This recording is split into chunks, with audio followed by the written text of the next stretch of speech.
So welcome to this episode of Menopause Conversations. We're hurtling through them. We're in our 50-somethings. And I would like to introduce my lovely guest who has just the warmest, kindest, most beautiful energy, Abi Adams. Hello, Abi. How are you? Hello, my darling. I'm awesome now that I've cooled down after my bike ride, Well, my audition for the Olympics to get back. I'm feeling I'm feeling great. Thank you. How are you, my yes, love? I'm fine, thank you. And we are going to talk about that because we've been introduced to each other by the equally gorgeous Rebecca Brown from M Powder, who I think she's my most, yes, fangirling her. She's my most visited guest on this podcast. I think she's got the trio, and for good reason because she's so good at putting people in the same space, isn't she? And she introduced us, which is so lovely. So, Abi, would you mind introducing yourself to my audience who are going to get to know and love you as much as we do? So, tell us a little bit about yourself and what you're all about. Thank you, my darling. So to make it easy and simple, I'm more than a speaker, but I am a speaker. I am emotionally liberating women's bodies from out of date, biased, fueled past experiences. And I just have this real passion for women to know what they don't know, to find out what true female health is. Because right now we're only touching on the surface.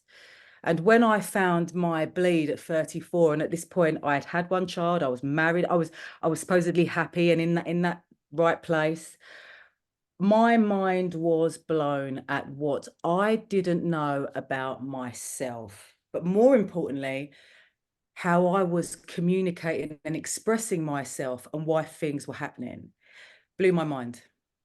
So for me, I'm just so passionate about understanding what our choices are, realizing the untapped beauty and potential found in our health so that we can forge these wonderful relationships with our fellow women, but also with men and non-binary, because we're all in this together. We now know that when one gender is out of sync, all genders are out of sync. Yeah, that's amazing. So that's amazing. So what I love there is you've sort of really described that the whole source of who you are, really, and that has manifested into the wonderful organization and community that you've created. And that's sort of that synergy with Rebecca. She's all about the community, isn't Mm. she? The fact that she's also providing amazing products is, almost the aside. It's the community. So tell us about Project Woman, because that's really where your energy manifests, isn't it? And Yeah. the reality is, let's explain to people, you have literally just cycled back for this, but your videos are so beautiful around movement. I find it quite hard to describe, but it is almost like art, in that Mm. art in motion, like watching you move and how you embrace your body. And I think for a lot of women in midlife, we've become almost quite toxic. We have almost have quite a toxic relationship with our bodies, either because of the narratives we've been carrying through childhood, into our adulthood, puberty and beyond, that actually it becomes almost like the sum total of who we are. I've definitely had a, you know healthy unhealthy relationship with my body, my image, my movement, taught myself out of what I can do, what I can't do. And yet you're sort of breaking women free from that through Project Women. So tell us a little bit about what Project Women is and why it's so important to you. Okay, so Project Woman, your voice, your choice, your body. It is a space that is liberating the conversation towards female health, where women can come online and discuss their health, connect with others, find really great resources. We've just launched the Project Woman period policy, which is a living, breathing policy because research gave back from the wonderful women that we asked what they would like from their policy. And they wanted somewhere to go where they could ask questions, because the length of time to wait for a doctor's appointment was 3 to 4 weeks. Some women felt that this one question was taking up too much time of the doctor. So they wanted somewhere they could go, very quick, very easy. So we've created this policy for them. It is your click away from understanding your needs. And that is what the online space is all about. It's giving you that greater choice. We've also now host the Project Woman weekends, which we have one in spring. We've got one coming up this Friday in Somerset. And then we have our autumn Project Woman weekend, which takes place at the end of September in autumn. And we celebrate the seasons. We guide women to tune into their inner rhythm, to find that intuitive voice, and to understand how to spend their energy efficiently in line with their natural powers as a woman. Because everyone's always talking about breaking the patriarchy and not fueling the patriarchy, but inadvertently we're all still feeding it with the way that we are working. It wouldn't be alive if we didn't feed it. So this is what these weekends are all about, is refreshing, reframing, revitalizing, and encouraging women to start working in a rhythm that supports their female health, so that we don't encounter these female symptoms that are rising. And therefore, when we go through perimenopause and menopause, our work isn't in conflict with this transitionary phase. So it's all preparation and opportunity within the Project Woman community. And Yeah, and venture. yeah, and I see that a lot in my own work. I was talking to somebody only yesterday, and I always say in my talks, it's not possible to be stressed and sexy. Biologically, our hormones are making a choice. Our systems are making a choice. We're hardwired to avoid, being unsafe. So therefore, it is natural then that when you're stressed, there's a down regulation of your sex hormones. And I just think this becomes just even more apparent during perimenopause. I mean, can I come back to a point that you made? I mean, you sort of very much put a marker in the sand when you talk about bleed at 34. For you, are you happy to explain what that is about? I mean, is that the start of perimenopause, or is that something around your fluctuating of No, your hormones and your menstrual cycle? Why is that such a marker for you? I found my period. It wasn't my bleed. I found what a period was. I found out what a period was, because up until 34, all I thought it was the bleed. All I thought it was the period, because I'd never been given any education. Wow. I'd never been given any opportunity to look at female health. And if I go back beyond that, my childhood, although surrounded with much love, there were terrifying moments in there within that family dynamic, and the imprint that left upon my health, my emotional state, and watching my mum also grow up with an eating disorder. All of these blueprints started to etch their way into my understanding of how to survive life. And Jane Hardwick Collins, a woman that I take on as a mentor, her work is phenomenal, said recently on an interview that I did with her, when we create shame around the menstrual cycle, which we have done for a very long time, we then start seeing these other issues come up, like eating disorders, like issues with mental health, body dysmorphia, all of these things coming because of the shame around what it is to be a woman. And I found that very, very interesting as I started to look back at my life and how I interpreted it to get me to 34. And then realizing, oh my goodness, this landscape within me that changes roughly every 2 days. But then within that, we've got 4 phases, and how the communication and the energy expenditure is totally different, and made me almost a different person in each phase. Blew my mind. Oh, absolutely. And I've heard people talk about things like seed cycling and, what sort of supplements you take and how you nourish yourself. And I see it with my daughter, in that luteal phase. So the last 2 weeks, because, biologically, we're changing, we're retaining more water, we're leaning into maybe sort of more sugary things, we're maybe moving less compared to the first part of our cycle where we're estrogen abundant, where we've got that zest for life, we're attacking life, we're really enjoying it, we're physically moving more, all of those sorts of things. It's really fascinating. And yet we are reduced, I think, or historically, my hope is that it gets better, but we have been reduced to almost like resenting having a period, resenting our menstrual cycle. It's an inconvenience. And I even heard my daughter mention it quite recently. And I said, as a postmenopausal woman who now no longer bleeds, I said I would celebrate having a menstrual cycle because it's a celebration of my fertility, of the capacity of my body. I said, and actually, I realised last year that I was fast approaching being postmenopausal, and it made me really sad. And I even said yesterday, it's the only time I've ever cried, Abby, was when I was sat with a gynecologist, and she said, I can see one ovary, I can't see the other one. She said, I'm afraid it looks like, you know, that is the end of your fertile period. And I just really sobbed, like 16 years of being perimenopausal just all came out in one go. And I don't think, until I'm having this conversation right now, I'll be honest with you, I don't think I've fully celebrated the fact of how I love being postmenopausal. And actually, I don't have to put stuff in my bag just in case. I could wear white jeans if I wanted to. And who would care? The only thing I'd have to worry about is getting mud or something on them.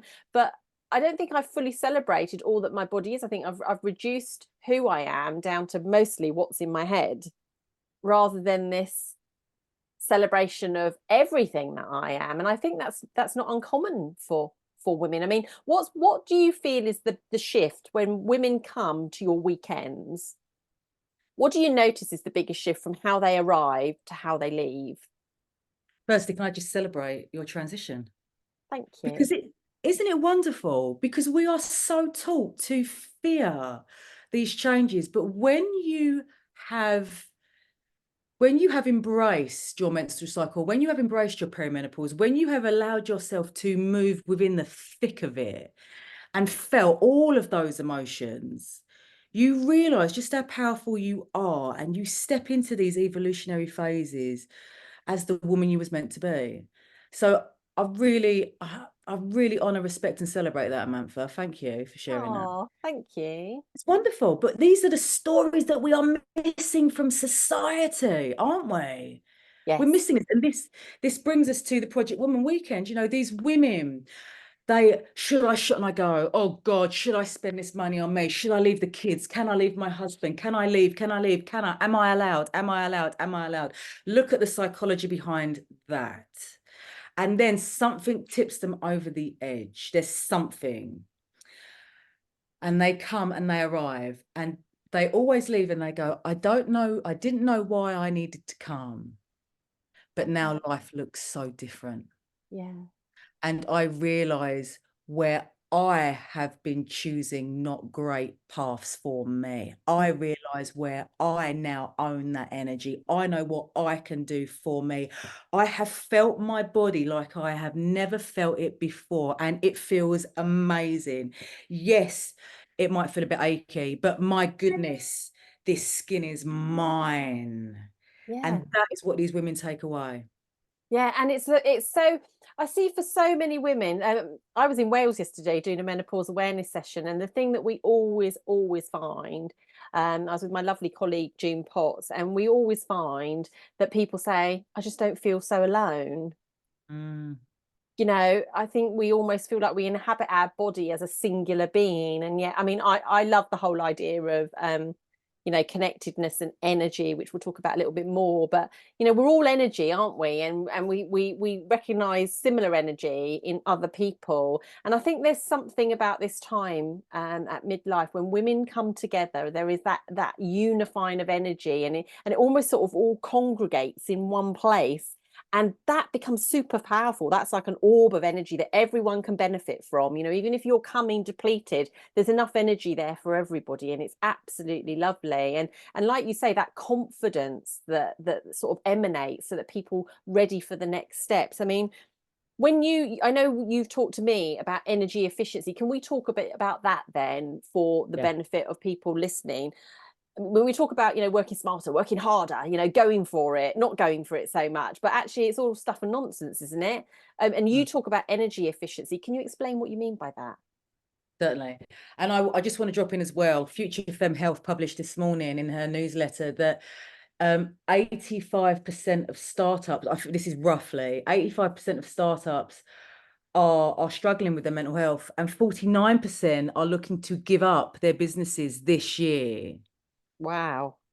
Because of the pressure from investors. And so with International Women's Day this year, it's all about inclusivity. And my question was, but what does that really mean? Because what I see is we are currently including everyone to work the same. Yes. And that is not conducive to long-term health and well-being. We know this 400-hour week that we are currently working, especially in the UK, we work the most out of anyone. And we are now seeing this start to impact our mental health. We can see it, can't we? And we've got these predictions of so many billions costing the NHS.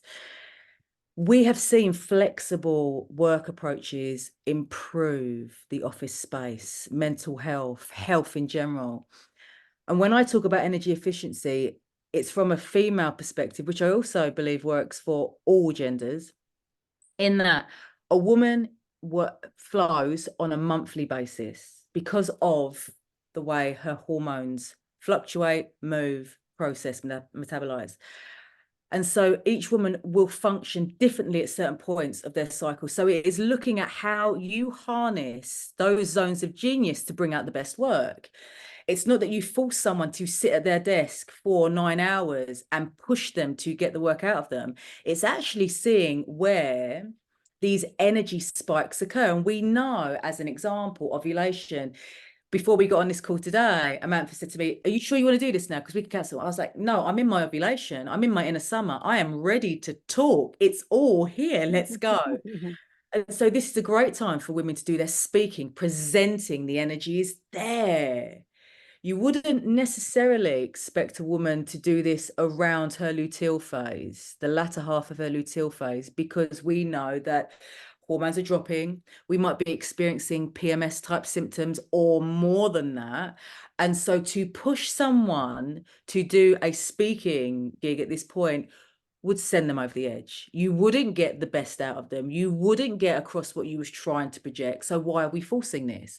So this is when we want to start looking at how can we create energy efficiency within the office for our employees so that everyone flourishes, there is sustainability, and we have greater relationships.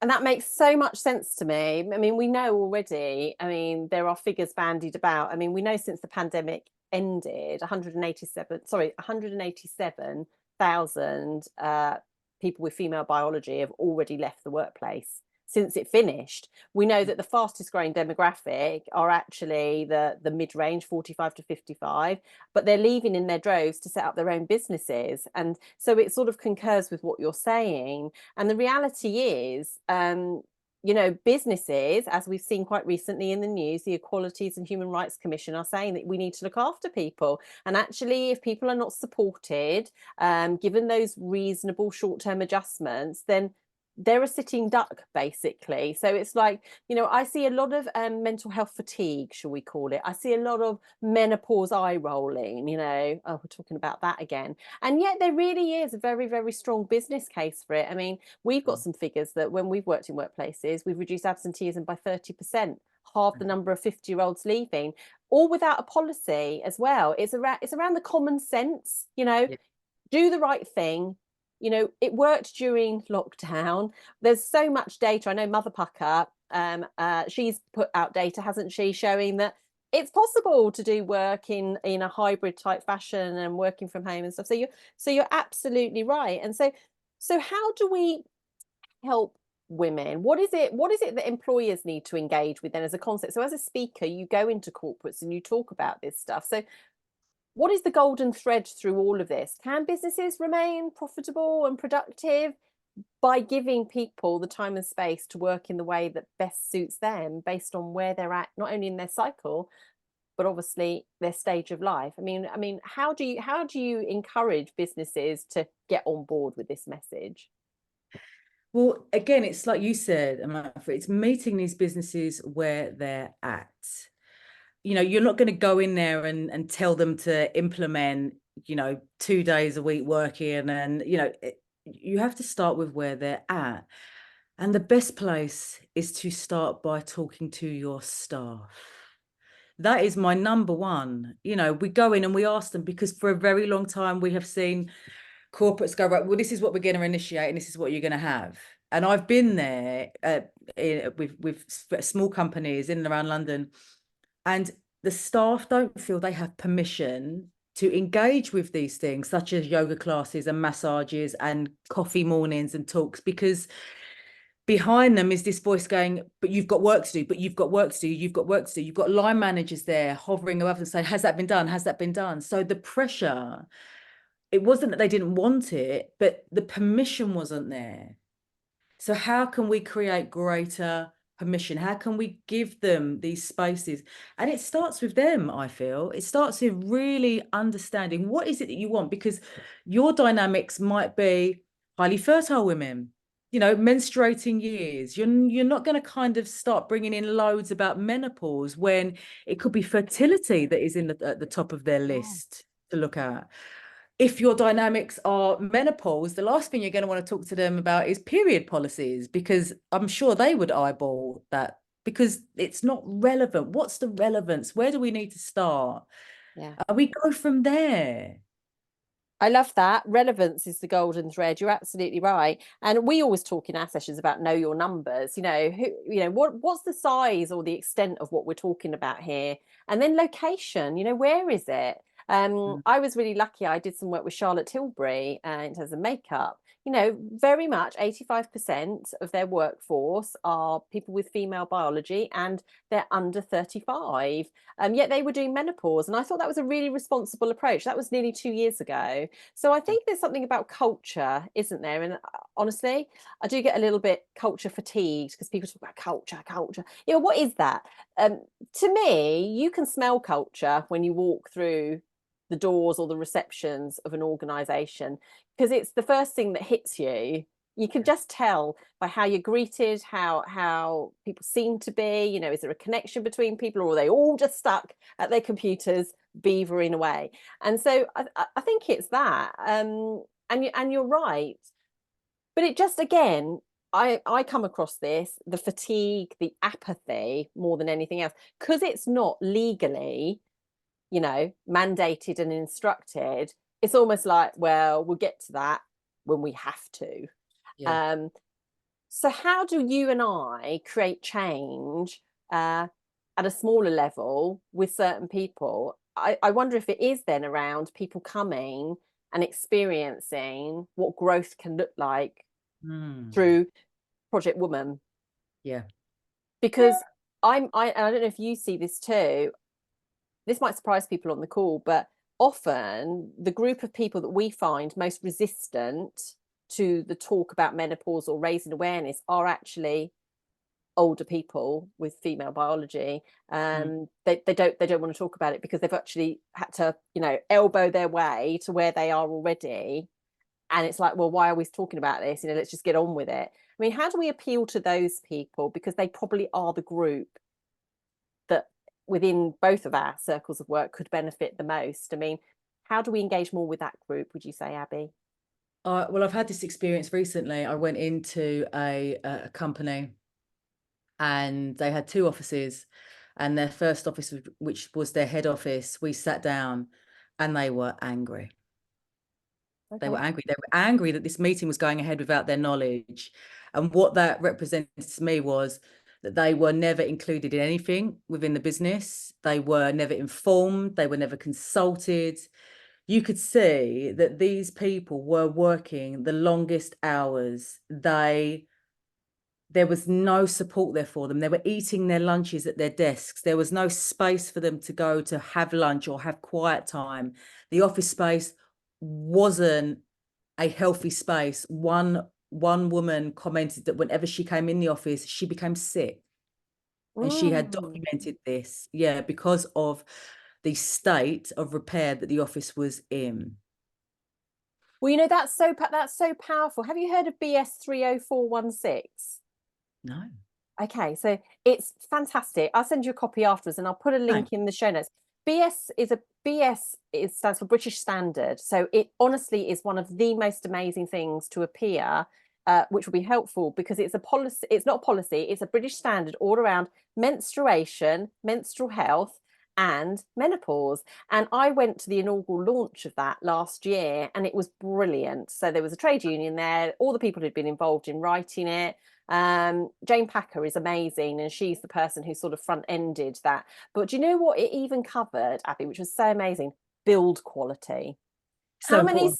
how many spaces do we go into which are lit with still those god awful luminous bulbs? You know, that more blue light, no greenery, no plants. The washroom facilities are inadequate. There's not enough room to sort of get yourself in, let alone if you had a menstrual flood or a menstrual bleed, or you maybe wanted to change your sanitary wear, a change of clothes. There's just no elbow room. So the British standard is amazing, because what it talks about is actually, what do conducive environments look like that actually are respectful of menstrual health, menopause health.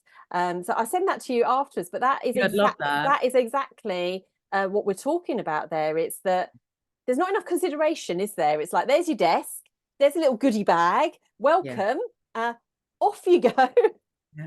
It's unbelievable. So, and coming back to these women, like the office space was those old-fashioned lights. It was the heating wasn't functioning. There was mornings when they're coming in and they're freezing. Yeah. So where do you meet with that? And all these women wanted was to be seen. They wanted the basics. They wanted a place to go and eat their lunch. I mean, we could not even discuss female health because the basics weren't in place. Somewhere to have their lunch, somewhere they could go for quiet time, somewhere away from their desk. That wasn't there. Their basic rights to be able to eat in peace. So their nervous system is up here. They can't think of anything else. Well, you're just surrounded by your work, aren't you? Just wolfing down your lunch. You're not being mindful or present that I'm actually nourishing my body and that's all I'm doing, or I'm just taking some time out. I mean, it's just amazing that businesses aren't tuned into that. But I suppose that comes back to that whole patriarchal system of, the design build. You have to look at our planes and trains. We're working predominantly with the rail industry now. If I told you there aren't any toilets on freight trains, yet the rail industry are desperately trying to recruit people with female biology into that workplace. How are you going to do that if you haven't even got toilets on a train, or that there's systems when you can't stop? So if our workspaces have been designed by men, they've been designed largely for men. Yeah. And not for women. So it's like, where do we sort of start eating away at this? Where's gonna, and maybe we don't know the answer to that. But I mean, you also talk about forging relationships, so that naturally leads us into that. So tell us about why forging relationships is so important, obviously with the Project Woman, but also with the work that you're doing with corporates. Why is it powerful or necessary to have a forging of relationships?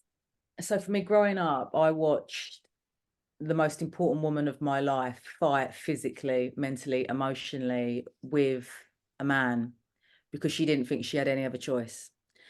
And I just grew up believing I just knew that wasn't the way. That wasn't the way. And so going deeper into the health and well-being, it's always been to bridge this, we call it a gap, I don't know, merge our differences, Yeah. and is heal the right word? But to heal this past, these experiences that we've been through. I mean, I'm looking at my husband. He's working out in the garden at the moment. His office is out there, and he says that from me teaching him about a woman's cycle from Project Woman, he says, I have learned so much about Project Woman. I've learned so much about women. He went, but more importantly, I've learned so much about you and how that has improved our relationship. So for me, when you bring great female health into the workplace, what you are doing is you are saying that I value you, because for a long time, there hasn't been much value there towards the human with female physiology. And then from there, we build a confidence and a trust.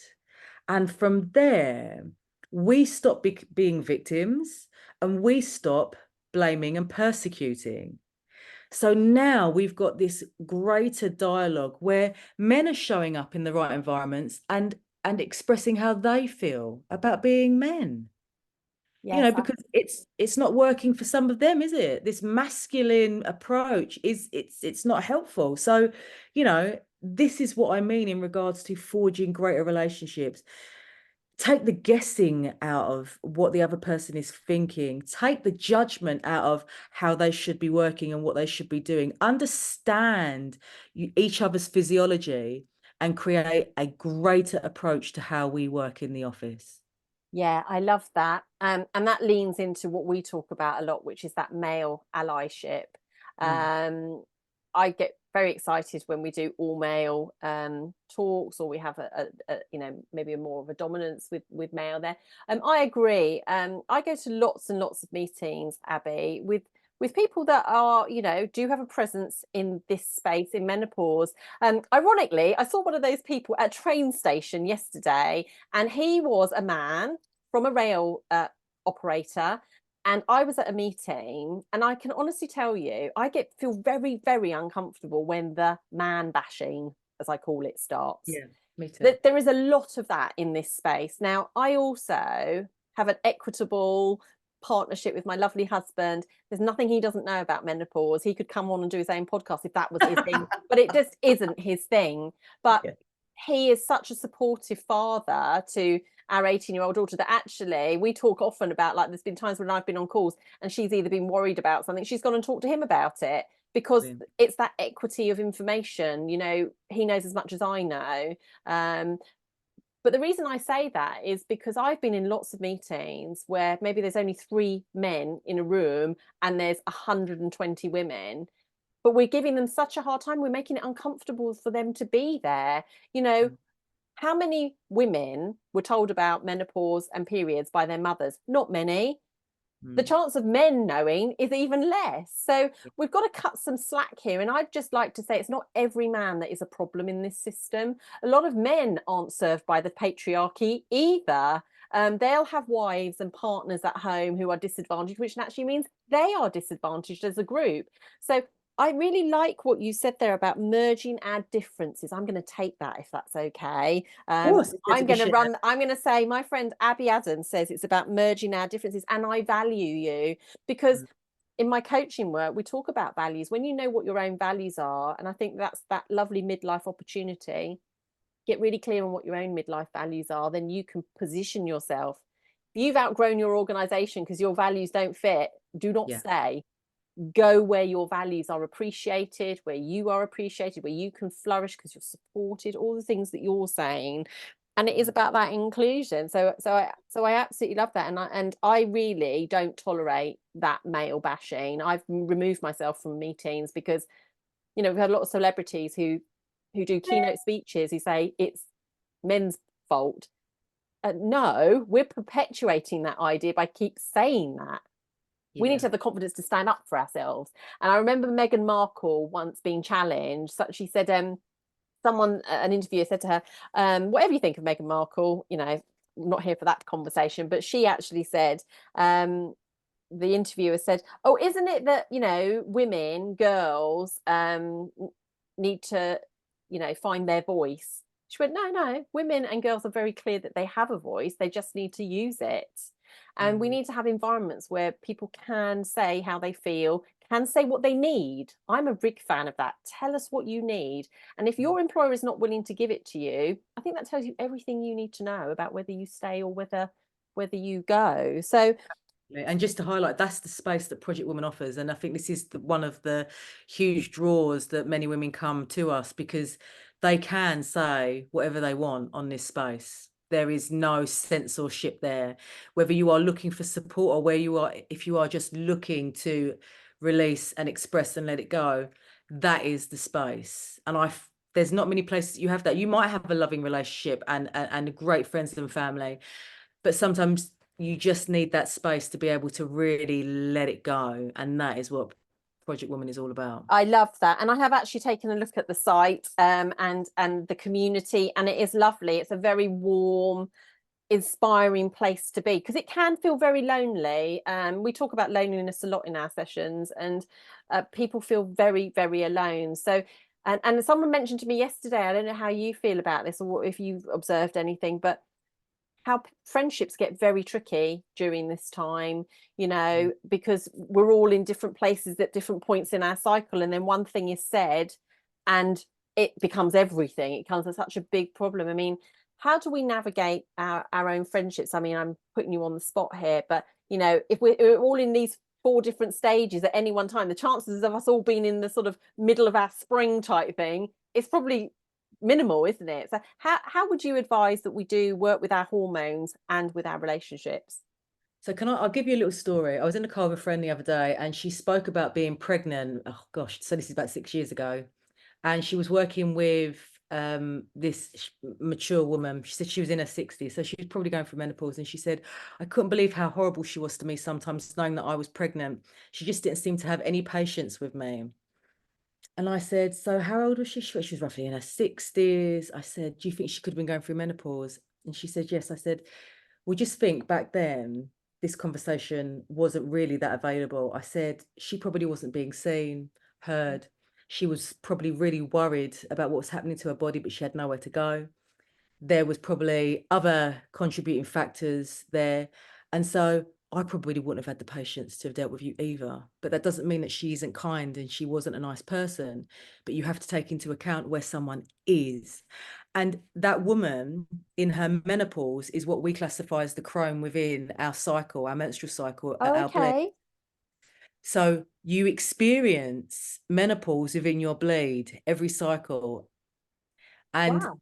yeah, and then in the fertility, the great mother, this is obviously ovulation, your conception. So they were on 2 different paths as such, but still within the female health cycle. Once you understand and remember and have experienced those feelings, it makes it easier to navigate, right? Especially when other people are in different phases as well.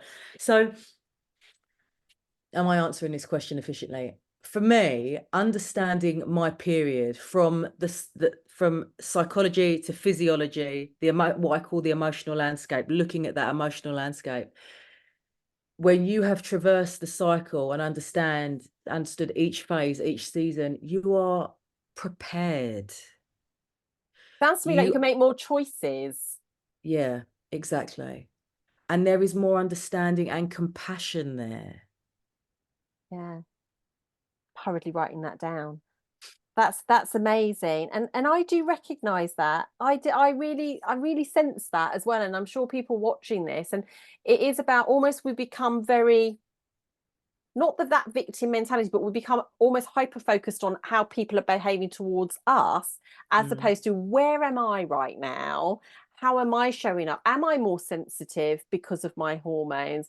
Am I more confident? Am I more retreating? Or am I advancing? It's that curiosity about yourself, isn't it? Really, you know, the only reason we feel these things is because, on some way, shape, or form, we recognize what we're seeing on the outside of us. We've been here before. That's what I always say to my coaching clients, you know, in NLP. You can only know what you've witnessed or recognized somewhere yeah, else before, and maybe even in yourself. And that's probably the hardest tenet that a lot of my clients have to get their head around, which is the only reason you know someone's been mean to you is probably on some level you have been mean to somebody. And so it's that quiet understanding. And I do see a grace to women who come through that second spring. mm, I do see that. I see that about myself. Um, it's still work in progress, I can assure you. But I see a version of myself coming back that I really love, I think is beautiful, that I think is confident, that I think is capable. And I'm okay with it. I've never been able to say that, Abby. beautiful. But isn't it? So this is coming back to that energy efficiency and meeting. Your environment has to meet you energetically for you to be able to express yourself. So if you are in an environment that doesn't meet your energy, you are either going to feel overwhelmed or underwhelmed, aren't you? Yes. It's not going to inspire you to fully communicate who you are. And as an example, again, so yesterday was my ovulation day, and I know this because of certain factors that I am well aware of. And so I sat there and I listened to myself, and I needed to be outside. I could feel the energy and the power. I had to be outside. So I went on this mammoth walk after dropping the children to school.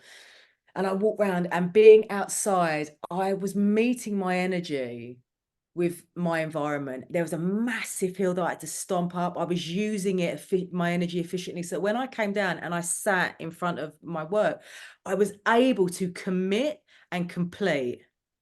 Done. I know that if I hadn't have gone for that walk, there would have been this unspent energy inside of me that would have translated as perhaps anxiety. And then from that anxiety, you reach for choices that don't really lead you to where you want to be. And then when you look back at that, you think, why did I do that? So looking at this second spring that you're talking about, which is so beautiful, it's that second puberty, that rush of energy that you experience. If our environment is not meeting us, this is when it starts to transform into that what we call the maiden archetype, where she is so naive and so like, I don't care. She just starts throwing all of this energy out. And we can see that the archetype is such a strong communication. And we can see how, again, I come back to the environment has to meet our inside. And then we have this understanding. So that's really helpful. Now I know there'll be loads of people screaming, going, yeah, all great and all well and good. But what happens how do we navigate? I mean, because when you are in your cycle as a premenopausal person, you can sort of predict where you are. I have no idea where I am. And just to say for people watching, even though you're postmenopausal, you will always, till the day you die, have a small undercurrent of your own hormones available to you, because your adrenal glands take up the production of your estrogen and various other hormones. We know that we still have some small supply. But how do people navigate it once you're through postmenopause and you don't have a menstrual cycle anymore, which is that signposting to you? What do we trust? How do we navigate that? Do you know, Abi, in terms of what you just said there? The easiest and most beautiful opportunity is to use the lunar calendar. Now, Right. I know this to be true because so many women I have supported, and from working with women in this field, it is phenomenal. So you use the 28 days of a lunar calendar because that is what your cycle was governed by Okay. prior to lots of electricity. Yes. Because your pineal gland would pick up the phases of the moon, which would then trigger ovulation. So your new moon would effectively be your first day of your bleed, and your full moon is your ovulation. So you use from new moon to full moon is that energetic side, and from full moon to new moon is that reflective side, that going inward. Yeah. So you start to build a rhythm from using this calendar. And the women that I generally support, they have come from a corporate background. They're very dynamic. They've got lots of things going on. And the initial reaction is lunar calendar, right? But what this gives you is the permission to rest. Yes. The permission to rest, because we're not very good at that, are we? Let's all be honest. No. And within the menstrual cycle, you get that fuller feeling of, oh, today's the day that I can be slowing down slightly. Or when you look at your cycle, right, I know, boom, that's where I'm going to rest. But for the lunar calendar, you can see it's coming up to the new moon. 2-3 days before that, I'm going to start winding down a bit so that I can just do what is necessary around that new moon.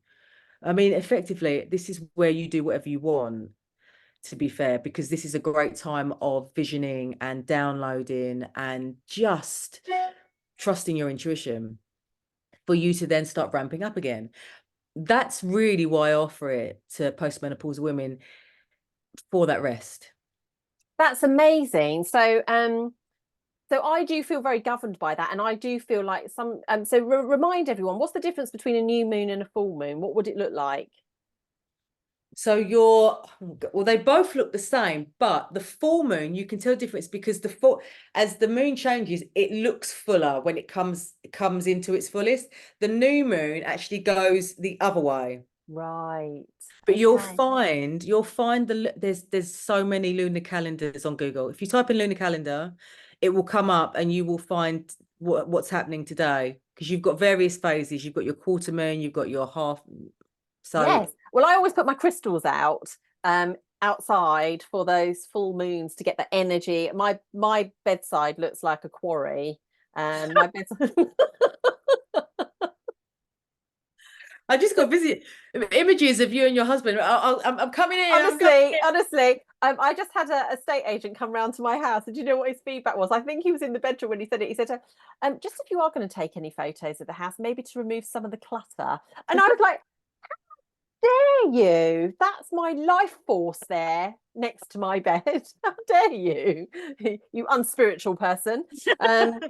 But that's really powerful, and people do talk about how they feel the energy of the moon. I mean, we only have to look at the tides, and how powerful they are, and they're all governed by the moon. Yeah. So it's You really, turn your really lights powerful. off. So I can't tell you enough. In the evening, do not have your overhead lights on.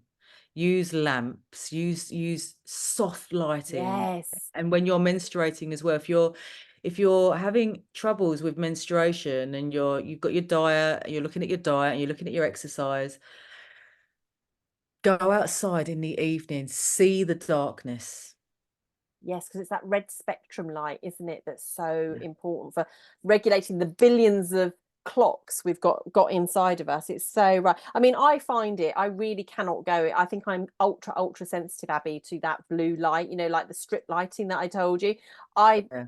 Sadly, I just have to have warm toned light in my house. Has to look Yeah. very warm and inviting, because I need that. And like the glow of a fire, that red spectrum, the sunsets, it's all so, we're tuned in. If we listen, it's all around us. We just need to be like the animals, be like the trees, be like the plants, absorb what our environment is giving us when it's giving it to us. So I could talk to you forever, and sadly, as we sort of come to a close, we'll have to get you on. You'll be competing with Rebecca for more episodes. But so I mean, is there anything that I haven't asked you? I mean, when we think about what is it that you hope for women, and people who are navigating their cycles, living with their cycles, living in this complex time of 2024, what is it you hope for women in, say, the next 5 years?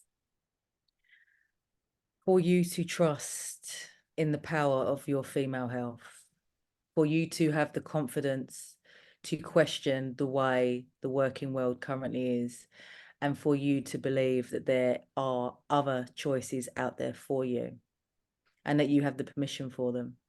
Wow.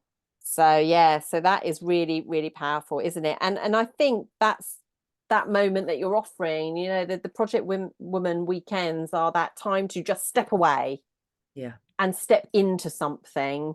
And it's like anything, isn't it? If you're in a bad mood and then you're with people that have got good energy, you shift. That's that capacity. So it's just, you've got to physically put yourself there, which is quite easy to do. Go Yeah. with a friend, book in with a friend if you need that moral support. But Absolutely. it's so worth doing, isn't it? Because I think for most people, once you realize you have the power to choose, there really is no going back. And it's about igniting that passion. You was born with a passion. You was born Yeah. with that flame. And I know you remember this. I know you remember this when that young woman, that young girl that had no inhibition, that she used to play wildly, that is still within you. Never believe that that has gone. And that is what I am looking to bring out, to illuminate once more. Because let's not go to our graves with any regret. No, definitely. And like I said to I think it was to clients yesterday, the age that we're now living to, I think it was on average 70. I think 100 years ago, you were likely to live to 72. The average age now is 83. Yeah. So we're going to spend about 38 to 40 years as post-menopausal people. That requires some effort and planning, because it's a long time to be miserable, isn't it? Let's There's a have whole, fun. it's all the fun you're going to have, realizing your potential, you're reigniting that curiosity, like you say, and that passion for whatever. So I think it's great. So with that in mind, how can people tune more into what you're doing and know more about you? Because we'll put some links in the show notes. But how can people know more about the Project Woman weekends? So the Project Woman weekends can be found on my website.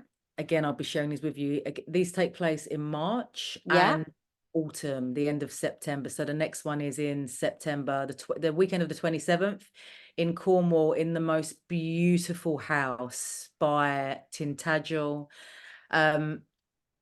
yeah, like I said, you'll find that on my website. The Project Woman community, come and join us, you know, as an individual or as a company. We have the period policy on there to support period health. We're looking to create our menopause policy, but it really is a space where women can feel fulfilled and confident in their health, so it doesn't take up time within their working world, you know, then everything has confidence within it. So I will send all of those details to Amantha for you to Yeah, check it. brilliant. And you've got Instagram accounts, haven't you? Yep. So we'll have all Instagram, of that. LinkedIn, Yeah, I'm on we'll it. put that all on the show notes. But I would thoroughly recommend, you know, if you've got any ounce of you or any sort of tingly sort of feeling that thinks, oh, this could be for me, start by being curious, go take a look. It's beautiful. And, you know, you've seen Abi today. She's absolutely lovely. And that's such a warmth. And that's what we need actually at this time. We need to feel safe harbor with people that can help us feel safe so that we can make this journey. So, oh, thank you so much for giving me your time. I really, really love your energy and love what you're about. And I know we'll have many more conversations after this. But for now, Abi Adams, thank you so much. Thank you very much.